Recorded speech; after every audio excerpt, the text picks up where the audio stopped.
പിറ്റേന്ന് പെരുന്നാളാണെന്ന് അറിഞ്ഞപ്പോൾ ഞാനും ലാലുവേട്ടനും കൂടെ ഓടി കേട്ടോ. എവിടേക്കാണെന്നല്ലേ, ചിക്കൻ കടയിലേക്ക്.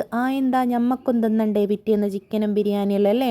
അങ്ങനെ കുറച്ച് ചിക്കൻ വാങ്ങിക്കാമെന്ന് വിചാരിച്ചിട്ട് പോയതാണ്. മാക്കുലെത്തിയപ്പോൾ വമ്പിച്ച തിരക്കായിരുന്നു. അങ്ങനെ മേപ്പേർ റോഡിൽ പോയപ്പോൾ ആരുമില്ല. അവിടുന്ന് ചിക്കനൊക്കെ വാങ്ങിച്ചിട്ട്, ഇത് പിറ്റേന്ന് രാവിലത്തെ വീഡിയോ ആണ്. അപ്പോൾ ഉച്ചക്കത്തേക്ക് വേണ്ട സാധനങ്ങളൊക്കെ രാവിലെ തന്നെ മുറിച്ചിട്ട് വെച്ചിട്ടുണ്ട്.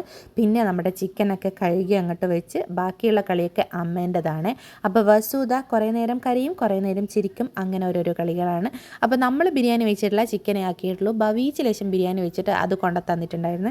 അപ്പം ഞാൻ വേഗം അതൊക്കെ വസുവിന് എടുത്തു കൊടുത്ത് പിന്നെ നമ്മളും ഫുഡൊക്കെ കഴിച്ച് അങ്ങനെ നമ്മളുടെ ചെറിയ പെരുന്നാൾ അങ്ങനെ അവിടെ കഴിഞ്ഞു കേട്ടോ. പിന്നെ നമുക്കൊന്ന് ഷോപ്പിങ്ങിന് പോകണം. വേറെ എവിടേക്കുമല്ല, നമ്മളുടെ ഗാലക്സിയിലേക്ക് സോപ്പുമായിട്ട് ബന്ധപ്പെട്ട കുറച്ച് കാര്യങ്ങളൊക്കെ വാങ്ങിക്കാനുണ്ട്. അങ്ങനെ ഞാനും ലാലോട്ടനും കൂടെ പോവുകയാണ് കേട്ടോ. റോഡൊക്കെ വമ്പിച്ച മോശം തന്നെയാണ് കേട്ടോ. അപ്പോൾ അതേ ഗാലക്സിയിലെത്തി, കുറേ സാധനങ്ങളൊക്കെ വാങ്ങിക്കാനുണ്ട്. പിന്നെ നമ്മുടെ മനസ്സെന്ന കാട്ടിൽ കുറച്ച് സാധനങ്ങളൊക്കെ ഇട്ട് വെച്ചിട്ടുണ്ടാവുമല്ലോ, അതൊക്കെ എനിക്ക് വാങ്ങണം. എപ്പോഴാണെന്നല്ലേ, എനിക്ക് യൂട്യൂബിൽ നിന്ന് പൈസയൊക്കെ കിട്ടട്ടെ. അപ്പോൾ ശരി, ബൈ.